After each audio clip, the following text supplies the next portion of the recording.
শেখ হাসিনা 5 তারিখ চলে যাবে বাংলাদেশের কেউ বিশ্বাস করেনি। আজকে যারা নির্বাচিত হয়ে এমপি হয়ে আসছেন, আমি নিশ্চিত করে বলতে পারি তারাও নিশ্চিত হন নাই। অবশ্যই যেই ছেলেগুলো আন্দোলন করে তারা নিশ্চিত হয় নাই যে 5 তারিখে চলে যাবে। ইনফ্যাক্ট আমরা সংবিধানে নাই, ভালো কথা নাই, সংবিধানের বাইরেই আছি। কিন্তু আমরা যেহেতু একটা নির্বাচন করে ফেলছি, আমরা একটা জায়গায় যাই, আমরা ভুল শুদ্ধ দেখব, এটাই হলো ওনার বক্তব্য। সেটা তো আমি একমত। কিন্তু আপনি বারবার সংবিধানের কথাটা কেন বলছেন? সংবিধান মোতাবেক আমরা আছি, সংবিধানে এইটা নাই, নাই বলেই তো এত কিছু। আমি বহুবার টকশোতে বলেছি, যেদিন শেখ হাসিনা চলে গেছে, এই সংবিধানের কোথাও বলা নাই পালায়ে গেলে কি হবে, সেই দিন থেকে ফুল স্টপ, এই সংবিধানটা থেমে গেছে, জাস্ট থেমে গেছে। আমাদের এই সংবিধান, আমাদের এখন প্রযোজনা থেকে একটা প্রশ্ন এসছে যে সংবিধান বড় নাকি জনগণ বড়? সেটাই বলছি। সেটা যদি আপনি আসেন, সেজন্যই জনগণ। সংবিধান সংশোধনকরণে পার্লামেন্টে 300 জন এমপি গিয়ে, সেই 300 জন এমপি 2/3 মেজরিটি না পাইলে এই সংবিধান 17 বার অ্যামেন্ডমেন্ট করা খুব কঠিন হইতো, অনেক কাঠখড় পোড়াইতে হইতো। যেহেতু 2/3 মেজরিটি নিয়ে করছে, সবসময় সংবিধান একতরফা সংশোধন হয়েছে।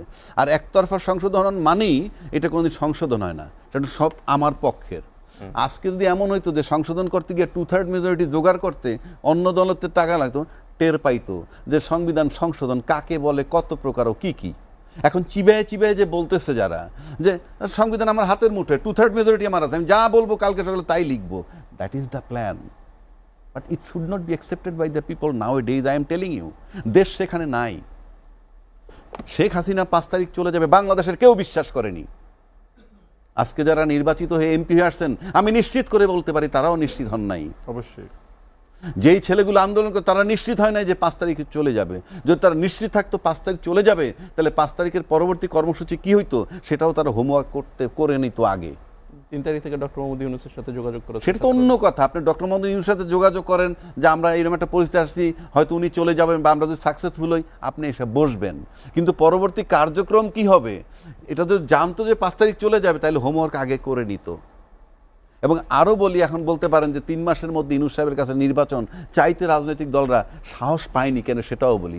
তখনও ছাত্রদের গরমটা ছিল, ওই ভয়ে চায় নাই। রাজনৈতিক দলের সিনায় সেই শক্তি ছিল না। না, গণঅভ্যুত্থানের পরে 7 তারিখে যে সভাটা হয়েছে সেখানে কিন্তু 3 তারিখে দাবি উঠেছিল বিএনপির, পরে সেখান থেকে সরে এসেছে। ওগুলো আমার মাথায় মুখস্থ। 8 তারিখে ইউনূস সাহেব ওত নিছে, 7 তারিখে বিএনপি নির্বাচন বলছে 3 মাসের মধ্যে চাইছে। কার কাছে? সরকার আসলো 8 তারিখ, আপনি চাইলেন 7 তারিখ, কার কাছে? এত ভেক্টারমে তো দেশ চলে না। ইয়েস, আপনারা যদি বলেন যে আমরা ওয়াকারুজ্জামানের সাথে সাহেবের কাছে চাইছি, ইট ইজ কারেক্ট। কারণ ওই 3 দিনের সরকার উনি ছিলেন। I am the man who has been telling it. এখনো বলে আসছি। 5 তারিখ থেকে 8 তারিখ পর্যন্ত মানুষ বলে এই দেশের সরকার ছিল না। নো, এই দেশের সরকার প্রধান ছিলেন সেনাপ্রধান। কারণ উনি 5 তারিখ বলেছিলেন আমি আপনাদের দায়িত্ব নিলাম। এবং তারপরে 7 তারিখ যখন বিএনপি তার পার্টি অফিসের সামনে বলে আমরা 3 মাসের মধ্যে নির্বাচন চাই, ইট ইমপ্লাইজ অথবা ইট ইন্ডিকেটস যে আমরা সেনাপ্রধানের কাছে নির্বাচন চাইছি। ইউনূস সাহেবের কাছে যে সরকার আসবে তার কাছে চাইছি, এটা হয় না কি কোনো দিন? ইউনূস সাহেব আসলো 8 তারিখ, আপনি চাইছেন 7 তারিখ। সুতরাং আপনার ওইখানে স্ট্যান্ড করা উচিত ছিল, কিন্তু ওই স্ট্যান্ডে থাকার সাহসটা পান নাই। তখন যে গরম পরিস্থিতি, তাই সাহস পান নাই। রাজনীতিতে সাহস লাগে। ভীরু হয়ে আওয়ামী লীগের মতো দেশ চালাইতে হলে এরকম সাংগঠনিক ক্ষমতা, দক্ষতা, সাহস সব কিছু লাগে। আজকে আপনি যেখানে আসছেন, এই দেখেন এই নির্বাচন নিয়ে কত কিছু হয়েছে। দেখেন গণভোট নিয়ে একটা রিট হয়েছে, রিট হয়েছে না? আচ্ছা আপনি আমারে বলেন, সব যুক্তির আলোকে আমি নিয়ে আসি। আপনি গণভোট যে প্রেসিডেন্টের আদেশটা ছিল, এই আদেশটা কিন্তু পার্মানেন্ট ল না, একটা বিশেষ কাজ করার জন্য এটা করছিল। সেটা কি? জুলাই সনদের আইনি আদেশ আর গণভোটের আইনি আদেশ। হ্যাঁ, এটা তো শুধু এই পার্টিকুলার এই পারপাসটার জন্য। এটা তো এমন না যে আরও গণভোট আসবে, আরও জুলাই আসবে, তার জন্য তো না। তো সেই আইনটার ভিত্তিতে আপনার গণভোট হয়ে গেল। তো গণভোট হওয়ার মানে কি? এই আইনটা কিন্তু অকার্যকর হয়ে গেল, এটার পারপাস আর নাই। বিষয়টা আরও সহজভাবে বুঝাই। একটা নারী পুরুষের যদি অনৈতিক সম্পর্ক হয়, সেই অনৈতিক সম্পর্কের কারণে একটা সন্তান উৎপন্ন হয়ে গেল, সন্তানটা ভূমিষ্ঠ হয়ে গেল। তারপরে যদি আপনি বিচার করেন এদের সম্পর্ক অনৈতিক ছিল, এরা আর মেলামেশা করতে পারবে না, কিংবা এদের জের জন্য যা খুশি তাই হোক, এই অনৈতিক মিলনের ফলে যে সন্তানটা হইল, তাকে কি হত্যা করার বিধান আছে? অবশ্যই না। যদি তাই হয়, আপনার ওই আইন যে পদের আইন থাকুক, ওই আদেশ যে পদের আদেশ থাকুক, সেই আদেশের ভিত্তিতে বিএনপির দলের প্রধানও বলছেন গণভোটে হাতে ভোট দিবেন, তার ফলে একটা প্রোডাক্ট আইসে গেল বাজারে, গণভোট হা জয়যুক্ত হয়েছে। এখন এই আইনটা যদি বাজারে থাকলে কি আর না থাকলে কি, এই আইনটা এমনি অকার্যকর। সুতরাং একটা অকার্যকর আইন নিয়ে আপনি কোর্টে গেছেন, ফলটা তো রয়ে গেছে, আপনি এই ফলটা নষ্ট করবেন কিভাবে? It's a very big question.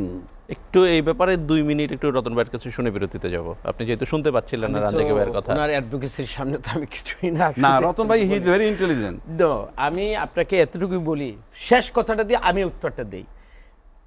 দুই নারী পুরুষের যে অবৈধ মিলনের কারণে সন্তান ভূমিষ্ঠ হলো, ওইটাকে যদি আমি হত্যা করার অধিকার রাখি না, কিন্তু তাকে জারজ বলার প্রচলন এই বাংলাদেশে না, পৃথিবীতে এটা এইভাবে কিন্তু প্রচলিত একটা শব্দই কিন্তু আছে। না, ইটস রং। এটা রং কেন আমি বলি, রং কেন, ওটা ও জারজ না, এগুলি টার্মটা আমরা বানাইছি, ম্যান মেড টার্ম। জারজ না, মানে যেটা বাবা মার, যেটা আমরা যদি জানি আমার জন্মের পরে আমার বাবা কি আমার মা নেই, তখন আমি এই অবৈধ মিলনের সন্তানকে আমি কিভাবে আখ্যায়িত করবো? সমাজে তার যে একটা পরিচিতি এবং তার যে সমাজে যে তার একটা পরিধিতে বেড়ে ওঠা, এটা কিন্তু স্বাভাবিকভাবে আমরা কখনো দেখিনি। আমি রাজাকি ভাইয়ের কাছে আমার প্রশ্ন, বাংলাদেশের বিদ্যমান বাস্তবতায় এই যে অবৈধ যে সন্তানটা, সেটা কারা, কাদেরকে বলছেন আপনি, কাকে বলছেন? আমি অবৈধ বলি নাই তো একবারও, আমি বলছি অনিয়ম, অর্থাৎ তাদের যে মিলনটা ছিল যুক্তি তাদের মতে। আমি এসে বলতেছি এটা সঠিক না, এই মিলনটা ঠিক হয় নাই, ভালো কথা, হ্যাঁ এই প্রপার পদ্ধতিতে হয় নাই, তো মিলনে তো ফসল হয়ে গেছে, ফসল আমি কি করব? এখন আপনি কোর্টে চ্যালেঞ্জ করলেন, আপনি এত মেধাবী এত জ্ঞানী, তো রাজনৈতিকভাবে যদি বলি তো তখন চ্যালেঞ্জ করলেন না কেন? অর্থাৎ জুলাই সনদ হচ্ছে সেই, না, আপনি যখন প্রেসিডেন্ট আদেশটা আসলো তখন চ্যালেঞ্জ করেন নাই কেন? এখন বলতে পারেন কি, চ্যালেঞ্জ আমি যে কোনো সময় করতে পারি, আগেও পারি পরেও পারি। আওয়ামী লীগকে যেভাবে লেজিটিমেসি মানে বলতে কি, ও ফাঁসিকি গণতন্ত্রের প্রবক্তা ছিল, ও ভোট ছাড়া গণতন্ত্র মানে ক্ষমতা থাকার পরেও সে আস্ফালন করে বলছে যে কোথায় তোমাদের হ্যাডম, গণতন্ত্রের শিক্ষা আমি হাসিনার থেকে নাও, তো সেটা কি আমি গণতন্ত্র বলবো? ইয়েস, এই যে দেখেন শেখ হাসিনা হ্যাডম, মানে হ্যাডম তন্ত্রকে, ফাঁসিকি গণতন্ত্রকে আমি এই রতন মানে ভাই, গণতন্ত্র না আমি আপনার সাথে বলতেছি একমতে। দেখেন হাসিনার হ্যাডমটা কত, আপনি দেখেন ফ্যাসিজমটা তাড়াইলেন আপনারা সবাই মিলে, তার রাষ্ট্রপতি কিন্তু রেখে দিচ্ছেন খুব যত্ন সহকারে, হ্যাডমটা দেখছেন, তার রাষ্ট্রপতিকে আপনি খুব যত্ন সহকারে রাখছেন, যত্ন সহকারে রাখিয়া বঙ্গবন্ধু থেকে তাকে জিন্দাবাদ শিখাইছেন। রাখেন না মানে আমি না এইগুলো এই যে বঙ্গবন্ধুর জয় বাংলা বলতো, জয় বাংলা বলতো, এখন সে বাংলাদেশ জিন্দাবাদ বলছে, তার মানে কি জানেন? তারে ধোয়া মোছা করে জমজমের পানি দিয়া তারে আমরা Nelson Mandela truth and reconciliation, না তার মানে হচ্ছে কি জানেন, রাজনীতিবিদদের যে কোনো চরিত্র নাই, যে পাত্রে রাখে সেই পাত্রে রং ধারণ করে। আপনি আপনাকে এই জায়গায় একটা ইন্টারাপ্ট, সরি ভাইয়া, রাজনীতিবিদদের চরিত্র এই শব্দটা কিন্তু একেবারে আপনি অপমানজনক এবং ব্যঙ্গাত্মকভাবে এই কথাটা বললেন। অফ কোর্স আমি সরি, না তাহলে আমি রাখেন আরেকটা কথা বলি, এই সংবিধানে এত গুরুত্ব দিতেছি আমরা, রাষ্ট্রপতি বলছে যে এই সংবিধানের জন্য আমি জীবন বিসর্জন দিতে পারি। এই সংবিধানের 4 কতে বলা আছে রাষ্ট্রপতি ভবন, সরকারি ভবন সব জায়গায় বঙ্গবন্ধুর ছবি ঝুলবে। উনি বঙ্গভবনে বৈশা যে রাষ্ট্রপতি সংবিধান মানেন না, এখনো বঙ্গবন্ধুর ছবি উনি ঝুলাইতে পারেন নাই, যারা জুলাই আন্দোলনে তারা নামাইছে, সারা পৃথিবীর থেকে নামাই দিচ্ছে, এখনো উঠাইতে পারেন নাই, আর আপনি খালি সংবিধানের দোহাই দেন। রাজনীতিতে এই সমস্ত সংবিধানের নামে জনগণের ধোঁকা দেওয়া সঠিক নয়। এক নম্বর, আজকে এই টকশোতে আপনি অন রেকর্ড একটা কথা বলে যাচ্ছি, রাজনীতিতে আপনার ট্রিক্স বলতে কি আমাকে ঠিকই হইতে হবে, আমাকে কৌশলী হইতে হবে। আপনাকে আমি এখানে বলে যাচ্ছি, আমার পারপাস সার্ভ হওয়ার পরে এই চুপ্পু মিয়া কোথায় যান, আপনাকে আমি টকশোতে এসে উত্তরটা দিয়ে যাবো। সাময়িক কৌশলে আমাকে কখন কাকে ব্যবহার করতে হবে, যদি আপনি টিস্যুকে যদি ব্যবহার করে থাকেন একজন একটা ময়লা ফালাবার জন্য, তাহলে সে ওইটাই। এখন আমি সাংবিধানিক ক্রাইসিসের কারণে বাংলাদেশে যদি অন্য কিছু হয়,